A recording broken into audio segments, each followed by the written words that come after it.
ഒരു ശരാശരി വ്യക്തിക്ക് തന്റെ തലച്ചോറിന്റെ വെറും 10% മാത്രമേ ഉപയോഗിക്കാൻ കഴിയൂ എന്നായിരുന്നു ഒരുപാട് വർഷങ്ങളായുള്ള ഒരു ധാരണ. പക്ഷേ ഇതൊരു തെറ്റായ അറിവാണെന്ന് പിൽക്കാലത്ത് നടന്ന പഠനങ്ങളിൽ നിന്ന് തെളിയിക്കപ്പെട്ടു. മനുഷ്യന്റെ തലച്ചോറിന്റെ 100% വിനിയോഗിക്കാൻ പറ്റും എന്നാണ് ശാസ്ത്രത്തിൽ പറയുന്നത്. നിങ്ങൾക്കറിയാമോ, നിങ്ങൾ നിങ്ങളുടെ തലച്ചോറിന്റെ എത്ര ശതമാനമാണ് ഇപ്പോൾ ഉപയോഗിക്കുന്നതെന്ന്? അതറിയാനുള്ള ഒരു ടെസ്റ്റാണ് ഇന്നത്തെ വീഡിയോയിലുള്ളത്. ഇതിൽ 10 ചോദ്യങ്ങളാണുള്ളത്. അതിന് ഉത്തരം നൽകാനായി 4 ഓപ്ഷൻസ് തരും. അതിലൊന്ന് തിരഞ്ഞെടുക്കുക. അതിനൊപ്പം കൊടുത്തിട്ടുള്ള പോയിന്റ് നോട്ട് ചെയ്യുക. വീഡിയോയുടെ അവസാനം ഇതിന്റെ റിസൾട്ട് നിങ്ങൾക്ക് കിട്ടും. ഇതിൽ ആദ്യത്തെ ചോദ്യം നിങ്ങളുടെ വിഷ്വലൈസേഷൻ ടെസ്റ്റ് ചെയ്യാൻ വേണ്ടിയാണ്. അതിനുവേണ്ടി ഇനി പ്ലേ ചെയ്യാൻ പോകുന്ന മ്യൂസിക് കണ്ണടച്ചിരുന്ന് കേൾക്കുക. എന്നിട്ട് നിങ്ങൾക്ക് ആൻസർ തിരഞ്ഞെടുക്കാനുള്ള ഓപ്ഷൻസ് നൽകാം. ഇനി മ്യൂസിക് കേട്ടോ.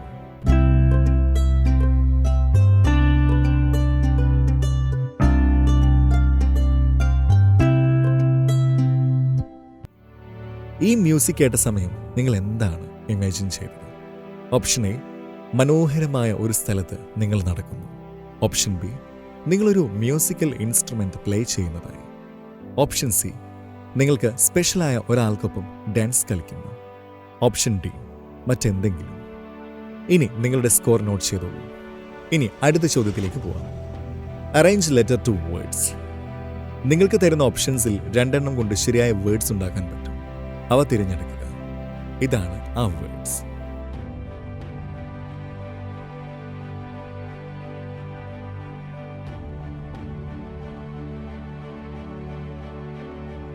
ഇതിൽ 2 വേർഡ്സും നിങ്ങൾക്ക് ശരിയാക്കാൻ കഴിഞ്ഞെങ്കിൽ നിങ്ങൾക്ക് 4 മാർക്ക് കിട്ടും.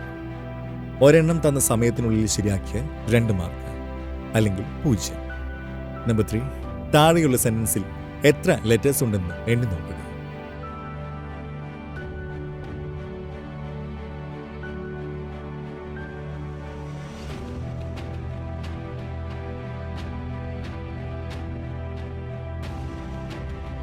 നമ്പർ 4, നിങ്ങൾ ഒരു ദിവസം എത്ര മണിക്കൂർ ഉറങ്ങും? ഓപ്ഷൻ എ 11 മണിക്കൂർ, ഓപ്ഷൻ ബി 8 മണിക്കൂർ, ഓപ്ഷൻ സി 10 മണിക്കൂർ, ഓപ്ഷൻ ഡി 6 മണിക്കൂർ.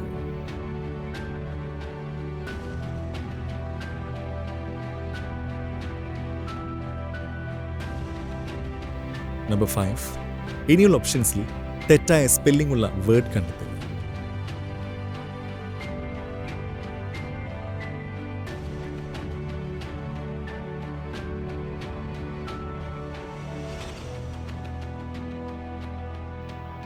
നമ്പർ 6, നിങ്ങൾ ഒരു ദിവസം സോഷ്യൽ മീഡിയ നോക്കാനായി എത്ര സമയം ചിലവഴിക്കും? ഓപ്ഷൻ എ 3 മുതൽ 4 മണിക്കൂർ വരെ, ഓപ്ഷൻ ബി 1 മണിക്കൂറിൽ കുറവ്, ഓപ്ഷൻ സി 4 മണിക്കൂറിലും കൂടുതൽ, ഓപ്ഷൻ ഡി 6 മണിക്കൂറിലും കൂടുതൽ.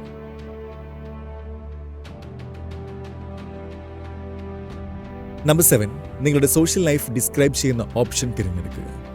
ഓപ്ഷൻ എ, നിങ്ങൾക്ക് എവിടെ പോയാലും പുതിയ കൂട്ടുകാരെ കിട്ടും. Option B, no social life.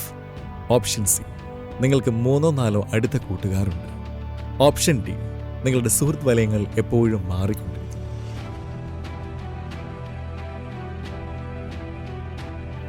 നിങ്ങളുടെ സ്കോർ നോട്ട് ചെയ്തോളൂ. നമ്പർ 8, നിങ്ങൾക്ക് എത്ര തവണ സ്ട്രെസ് അനുഭവപ്പെടാറുണ്ട്? ഓപ്ഷൻ എ, ഒരിക്കലും തോന്നാറില്ല. ഓപ്ഷൻ ബി, ചിലപ്പോഴൊക്കെ. ഓപ്ഷൻ സി, എപ്പോഴും. ഓപ്ഷൻ ഡി, ഞാൻ ശ്രദ്ധിക്കാറില്ല. നിങ്ങൾക്ക് ഇടയ്ക്കൊക്കെ സ്ട്രെസ് തോന്നുന്നത് നല്ലതാണ്. ഹെൽത്തി സ്ട്രെസ് നമുക്ക് ആവശ്യമായ ഒന്നാണ്. പുതിയ ജോലിയിൽ പ്രവേശിക്കുന്ന സമയമുള്ള സ്ട്രെസ്, അല്ലെങ്കിൽ പ്രൊമോഷൻ കിട്ടുമ്പോഴുള്ള സ്ട്രെസ്. നിങ്ങൾ റോളർ കോസ്റ്റർ റൈഡിൽ കയറിയിട്ടുണ്ടെങ്കിൽ ഓരോ വളവിന് മുമ്പും ഒരുതരം എക്സൈറ്റ്മെന്റും സ്ട്രെസ്സും തോന്നും. അതുകൊണ്ട് നിങ്ങൾക്ക് ഇടയ്ക്കിടെ സ്ട്രെസ് ഉണ്ടാവും. എങ്കിൽ 4 മാർക്ക്. നമ്പർ 9, നിങ്ങൾ എങ്ങനെയാണ് ഒരു തീരുമാനത്തിൽ എത്തിച്ചേരുന്നത്? ഓപ്ഷൻ എ, പെട്ടെന്ന് തീരുമാനമെടുക്കുക. ഓപ്ഷൻ ബി, മറ്റുള്ളവരുടെ അഭിപ്രായത്തെ ആശ്രയിച്ച് തീരുമാനമെടുക്കുക. ഓപ്ഷൻ സി, വൈകാരികമായി ആലോചിച്ച് തീരുമാനമെടുക്കുക.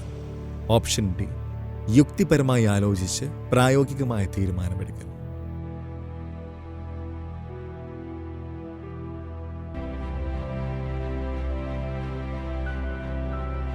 ഇനി ഈ ടെസ്റ്റിലെ അവസാന ചോദ്യം, നിങ്ങൾ നിങ്ങളുടെ മാനസികാരോഗ്യം ശ്രദ്ധിക്കാറുണ്ട്? ഓപ്ഷൻ എ, മെന്റൽ ഹെൽത്ത് നോക്കാൻ ഒന്നും സമയമില്ല. ഓപ്ഷൻ ബി, എപ്പോഴും മെന്റൽ ഹെൽത്ത് ശ്രദ്ധിക്കാറുണ്ട്. Option C, mental health issues ignore ചെയ്യും. ഓപ്ഷൻ ബി, എന്നെപ്പറ്റി സ്വയം കൂടുതൽ അറിയാനും മനസ്സിലാക്കാനുമായി എപ്പോഴും ശ്രമിക്കാറുണ്ട്.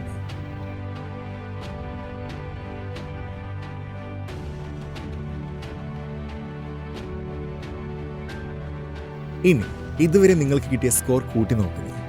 ഇനി ഈ ടെസ്റ്റിന്റെ റിസൾട്ട് നോക്കുക. നിങ്ങൾക്ക് കിട്ടിയ ടോട്ടൽ സ്കോർ 9നും 15നും ഇടയിലാണെങ്കിൽ അത് നിങ്ങളുടെ മടി അല്ലെങ്കിൽ അലസതയാണ് സൂചിപ്പിക്കുന്നത്. ഇതിനർത്ഥം നിങ്ങൾ നിങ്ങളുടെ തലച്ചോറിന്റെ 3% മുതൽ 5% വരെ മാത്രമാണ് ഉപയോഗിക്കുന്നത് എന്നാണ്. നിങ്ങളുടെ അലസത കാരണം ഒരു തീരുമാനമെടുക്കാൻ പോലും നിങ്ങൾക്ക് മറ്റുള്ളവരെ ആശ്രയിക്കേണ്ടി വരുന്നു. സ്വയം ഒരു തീരുമാനമെടുക്കാൻ നിങ്ങൾക്ക് വളരെ ബുദ്ധിമുട്ടാണ്. ഇങ്ങനെയുള്ള ആളുകൾ അവരുടെ പേഴ്സണാലിറ്റിയിൽ ഒരുപാട് മാറ്റങ്ങൾ വരുത്തേണ്ടതുണ്ട്. നിങ്ങൾക്ക് കിട്ടിയ സ്കോർ 16നും 21നും ഇടയിലാണെങ്കിൽ അത് നിങ്ങളുടെ മോഡറേറ്റ് ബ്രെയിൻ പവറിനെ സൂചിപ്പിക്കുന്നു. നിങ്ങളും നിങ്ങളുടെ തലച്ചോറിന്റെ 6% മുതൽ 10% വരെ മാത്രമാണ് ഉപയോഗിക്കുന്നത്. നിങ്ങൾക്ക് ഏതൊരു ജോലിയും എളുപ്പത്തിൽ ചെയ്തു തീർക്കണം എന്നുള്ളതുകൊണ്ട് ക്രിയേറ്റീവായ അല്ലെങ്കിൽ പ്രയാസമുള്ള ഒരു ജോലിയും ചെയ്യാൻ ശ്രമിക്കുന്നില്ല. അതുകൊണ്ട് മാറ്റങ്ങൾ ഇഷ്ടപ്പെടാത്ത വളരെ വിരസമായ ഒരു ജീവിതശൈലിയാണ് നിങ്ങളുടേത്. അതുകൊണ്ട് തന്നെ നിങ്ങളുടെ പൊട്ടൻഷ്യൽ പൂർണ്ണമായും വിനിയോഗിക്കാൻ പറ്റുന്നില്ല. അതുകൊണ്ട് എന്തെങ്കിലുമൊക്കെ ക്രിയേറ്റീവായി ചെയ്യാൻ ശ്രമിക്കുക. അങ്ങനെ നിങ്ങളുടെ ബ്രെയിൻ പവർ വർദ്ധിപ്പിക്കാൻ പറ്റും. ഇനി ഇതിൽ 22 തൊട്ട് 28 വരെ സ്കോർ ചെയ്തവർ തീരുമാനങ്ങൾ എടുക്കാൻ പ്രാപ്തിയുള്ളവരായിരിക്കും. മറ്റുള്ളവരുടെ പ്രശ്നങ്ങൾ കേട്ട് അത് അവരുടെ സ്ഥാനത്ത് നിന്ന് ചിന്തിച്ച് അതിനുള്ള പരിഹാരം നിർദ്ദേശിക്കാൻ കഴിവുള്ള ആളുകളായിരിക്കും.